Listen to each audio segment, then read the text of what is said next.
Okay, so basically all these techniques I just showed you with underglaze, you can do them all with commercial glaze. So feel free to do any of these techniques. The thing that students get confused about with commercial glaze, and this is super important. So you can do the same thing, different patterns with all of these, with the commercial glaze.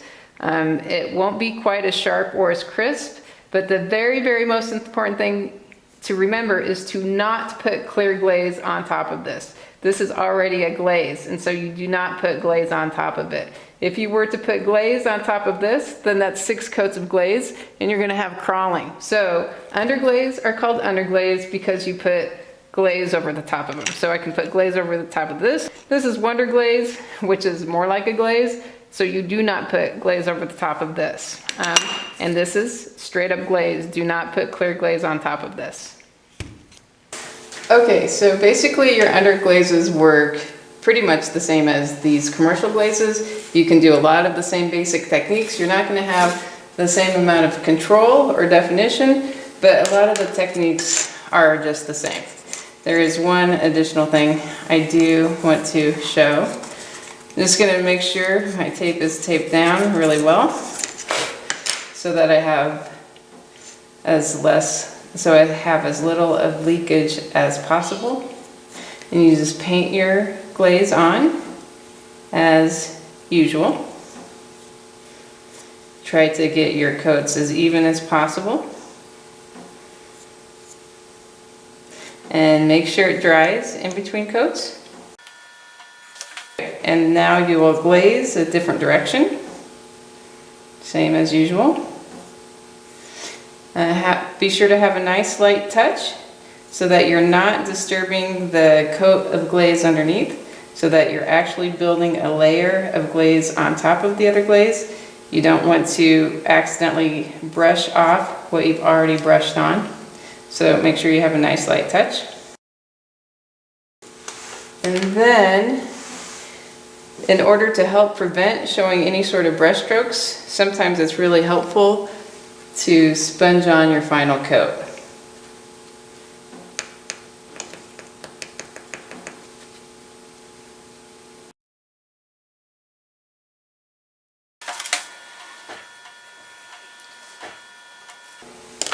Okay, that looks pretty good. I have very little leakage. Now I need to glaze this inner portion.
So you see I got a little sloppy right there, so I can scrape that off with my needle tool or cleanup tool.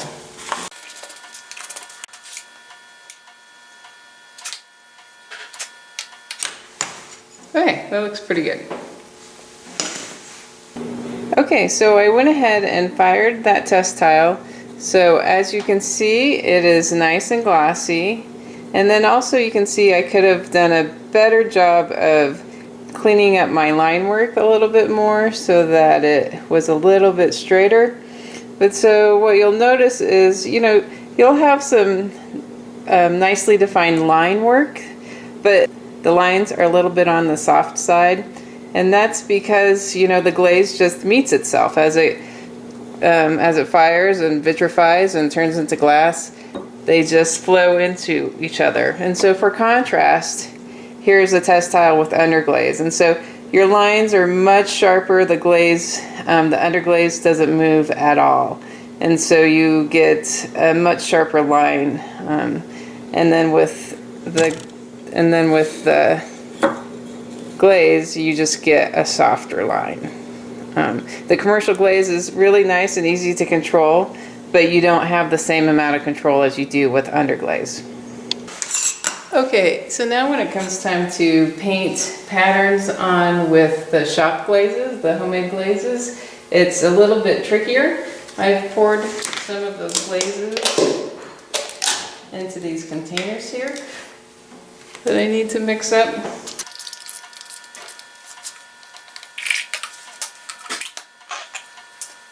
So this is shrimp pink, and then this is cobalt. In the firing process, it will turn blue. So with these glazes, you just don't have as much control. So you can try and blend with them. It's tricky. The thing that makes it not so great is the fact that the material isn't very brushable. So I guess I'm making a blue heart. So it brushes fine, but not quite as well. So you can try to blend your colors like you do with your underglazes. It's just going to be a little tricky. Mostly when it comes to our shop glazes, I limit them just to strict pattern.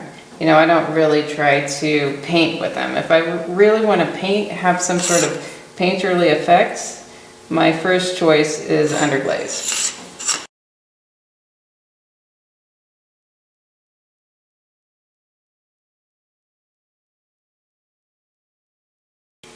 So again, since the brush strokes are easy to see with these glazes, I like to sponge on my last coat.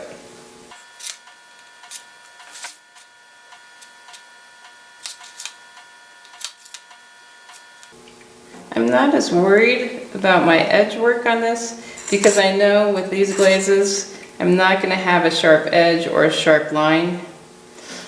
On this side I'll try and clean it up a little bit so that I have as sharp of a line as possible, and we'll just leave that edge as it is.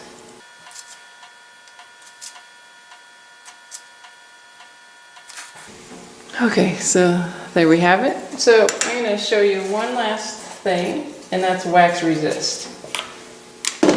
Okay, this here is wax resist. It's already liquid. You can buy wax resist that has to be heated up. We don't mess around with that in this studio. We just use this. It does contain formaldehyde, so if you are pregnant, you do not want to use it. Personally, I am not a big fan of wax resist. It is not my preferred method, but just because I don't like it doesn't mean that you won't like it. So we have it. You may use it anytime you want.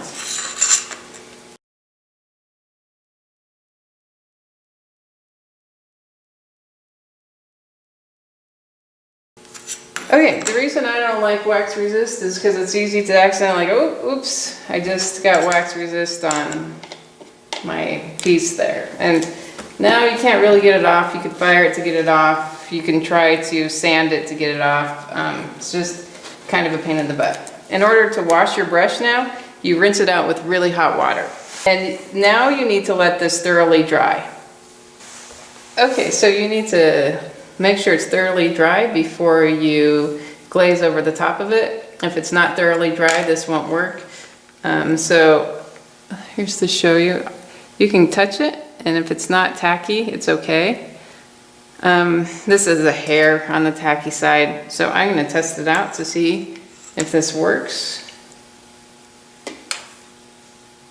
Yeah, so you can see it repels as you paint your glaze on there.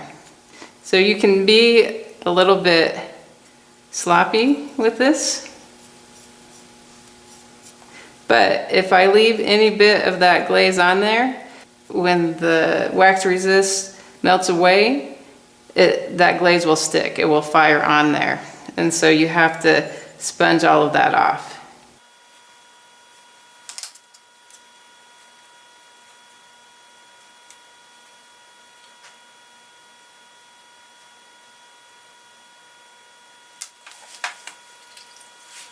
And so for my third coat, I'm gonna sponge on my final coat. You never want to sponge on your final coat with underglaze. If you do that with underglaze, your underglaze will become too thick and it'll likely shiver off. And so, and if you do your underglaze right, there's really no need to do this with your underglaze. But with glazes that have some transparency, some translucency, this works pretty well, and this is a good technique for those glazes.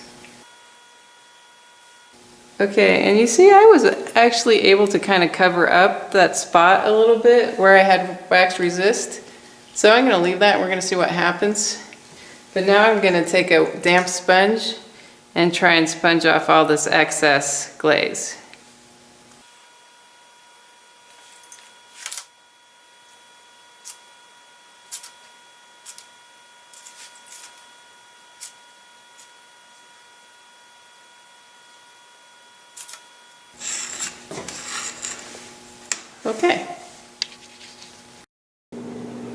Okay, so you can see I went ahead and I fired our shop glaze test tile here.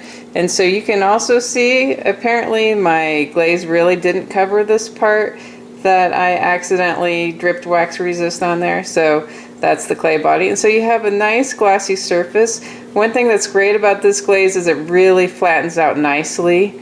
And so, you know, the blue glaze met perfectly with the shrimp pink. And so you can't even tell where the two come together. And so also you'll have soft lines. So this is the side I cleaned up. I could have maybe done a better job of straightening that out. And this is the side I was sloppy with. And so I really should have taken some time to have cleaned that up a little bit better. And so for just for comparison, here is the commercial glaze here. And so you can see that when you wave it back and forth, you don't have quite as smooth as a surface as you do with these glazes here. See, that's a way smoother surface. So this does show a little bit of the texture from the brush strokes. And then also you'll notice that the lines on the commercial glaze are a little bit crisper. They're still soft, but they're not nearly as soft as these lines here. And then once more for comparison, here's underglaze. And so your lines are super duper tight and crisp.